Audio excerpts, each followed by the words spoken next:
ko rin na parang... Guys, oh, nindot siya guys. Makapula siya, Kaya Glep. pinilig ko na lang ang ulo ko.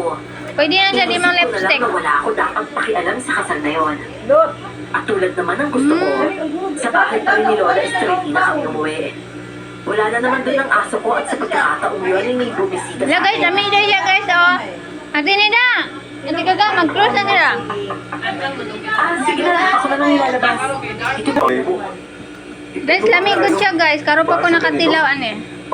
Di ba namin naghandi sa Marilog? Eh kasi nga, yung nanay mo yung maliit na batang babae na kaukit dun sa malapad na kahoy. Ano? Sinasabi mo bang asong ako?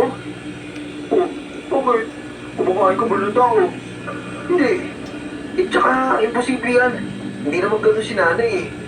Dragon. Bago siya maging Fruit. ganun, kailangan natin siya Ayun, na siya mga lisong gagagawin. Kailangan yung isip niya. Oh, eh, paano natin gagawin yun?